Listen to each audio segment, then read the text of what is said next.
Good morning, PT on Ice Daily Show. Good morning. My name is Dr. Alexis Morgan. I am one of the lead faculty with clinical management of the fitness athlete, pregnancy, and postpartum. And so excited to be here this Monday morning to talk with you all about pelvic floor rehab, specifically in CrossFit or in a CrossFitter. Before we jump into that, good morning, just wanted to highlight a few things for you all. Number one, we are wrapping up our cohort, and that means we are starting a new 8-week online cohort.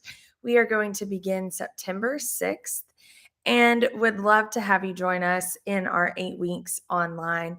If you are curious about this population, if you're wanting to learn more, wanting to understand it, this is a great course for you.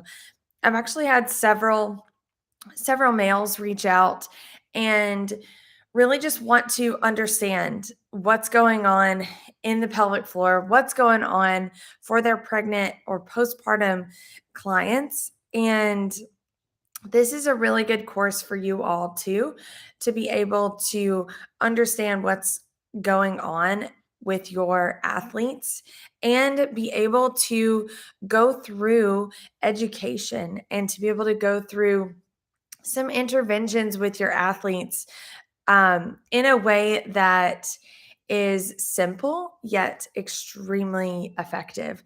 So, hope that you all consider joining us starting September 6th for our online cohort. And we also have several live courses available coming up this fall.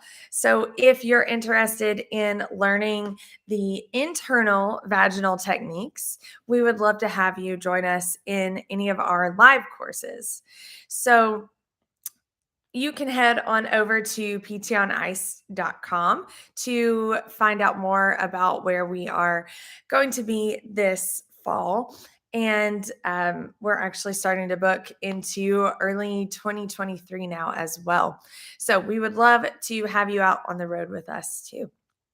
All right, so let's get into talking about the pelvic floor rehab specifically with CrossFitters.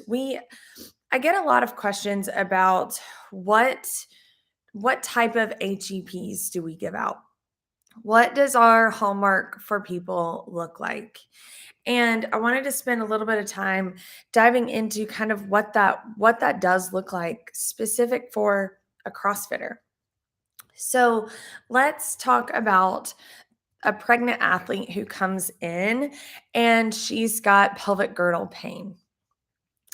We talk about in both our live and online course how important it is for us to be able to give them the goods when they're coming in with pain, especially that pregnant athlete, because when someone is pregnant and they experience pain, that is a scary time for them. They're really concerned that they're not going to be able to go through that labor and delivery that they want because they're experiencing a lot of pelvic girdle pain.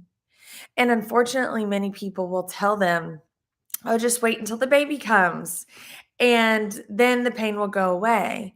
And that's not good news, really, for a lot of people because they may be experiencing that pain at 4 months pregnant.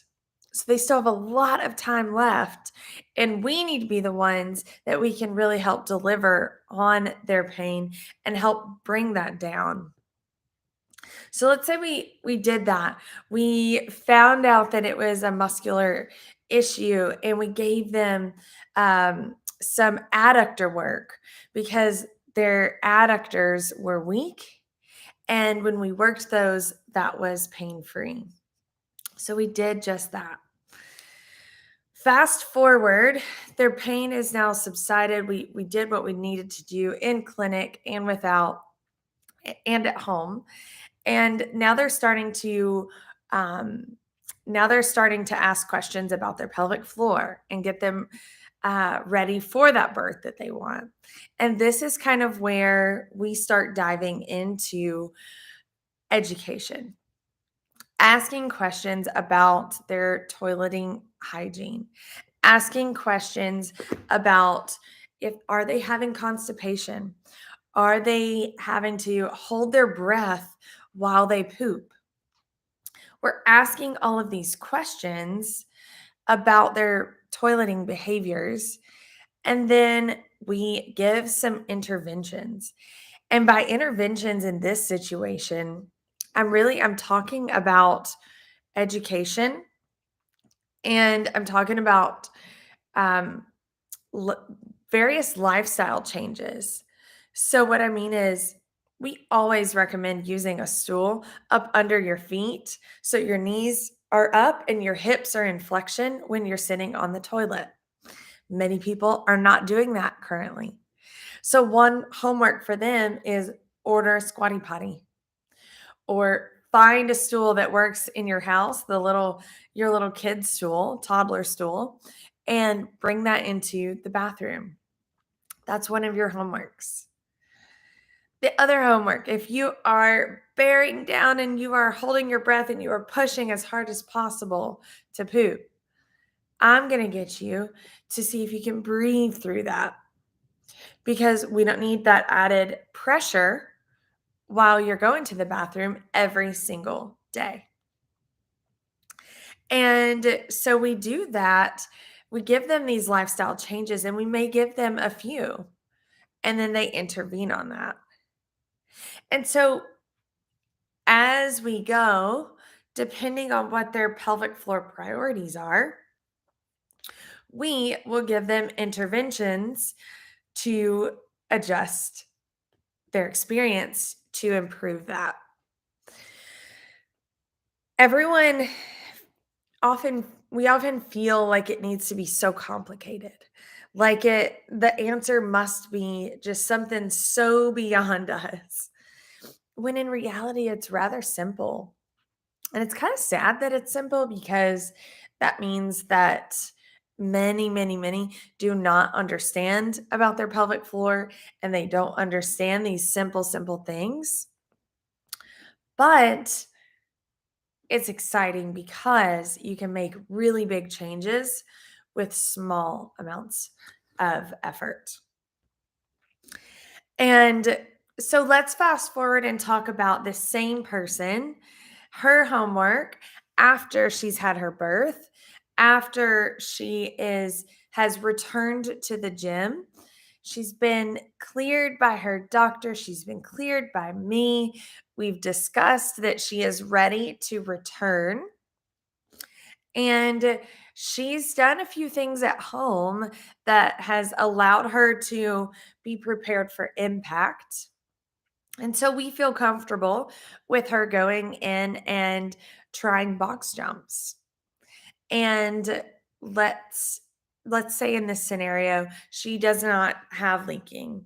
She does not have any issues with coughing, laughing, sneezing, dry as can be. But when she goes to the gym and goes through these box jumps, she leaks. And she leaks a decent amount in those. She kept going because she was so excited to do the box jumps, but she was leaking.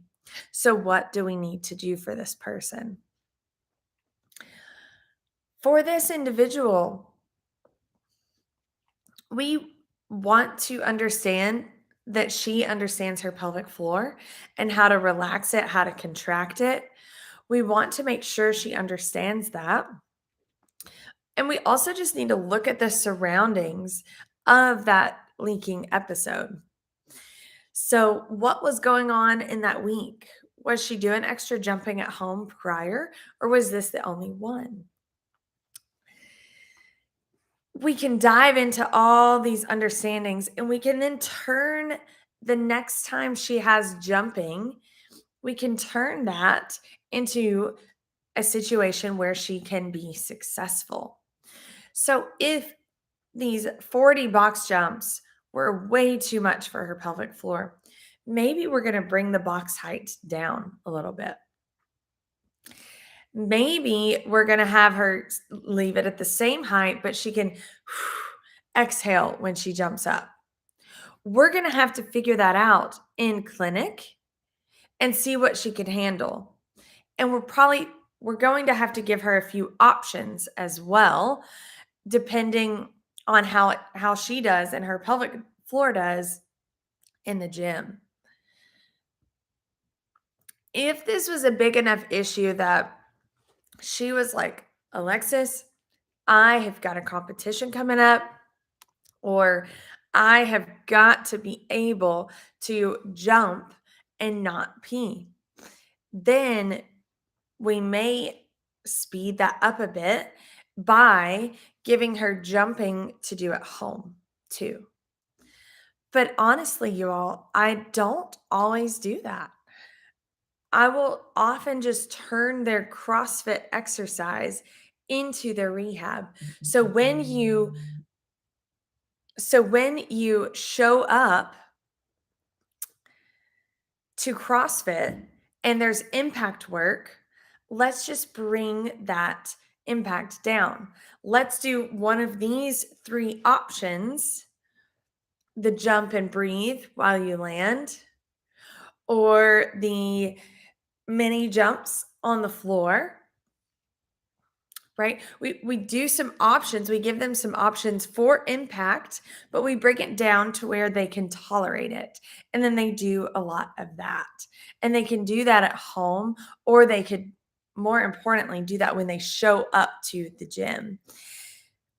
Mamas are very busy. And so if we can give them things to do while they're already going to be at the gym, that's going to make it that much easier for them to be successful and to be compliant with that.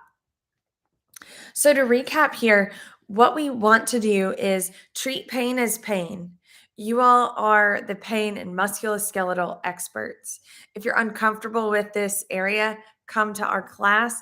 We will teach you about pelvic girdle pain for the pregnant and postpartum person. But we've got to be able to treat that pain. We transition them into education about their pelvic floor, preparation for labor and delivery, just education interventions. Add the stool to your squatting, to your toileting routine. Exhale, continue to breathe as you're going to the bathroom. Drinking enough water, drinking a little less water, like whatever it is, these lifestyle interventions affecting their pelvic floor, these are going to be home exercises. They're going to be interventions. I want you to try to do this for the next week and tell me how this goes. There's going to be a lot. We cover a lot in our courses, a lot of education. That takes a lot of visits. We cannot give them 10 things to try. So we give them a few. They try it, they come back and we reassess and give more. But education goes a long way with the pelvic floor. And then when we're talking about specifically with pelvic floor issues, whether that's heaviness or today's example of linking, we want to give them ways to be successful in the gym. And it's okay if sometimes that starts with an episode of linking or an episode of heaviness. Sometimes, especially in a fitness athlete, they're going to push beyond and they're going to experience those symptoms. And it's not necessarily a bad thing, just like it's not a bad thing when athletes experience pain. It gives us information to then be able to adjust their exercise. And so that's exactly what we'll do. We'll adjust their exercise. Every time impact comes up, here's what I want you to do. You have this, or this option, and that's really going to affect their pelvic floor for the better. Impact comes up a lot in CrossFit. And so they're going to be able to be doing these exercises multiple times throughout the week, which is why it becomes a really nice advantage for both you and the person, because they're going to be able to get that work done. So Let me know if you have any questions. You can comment below, and I would be happy to talk with you about this. And hopefully, this is helpful for you all in kind of understanding and seeing that clinical picture for our pregnant who turns postpartum athlete. All right, have a great week. Take care.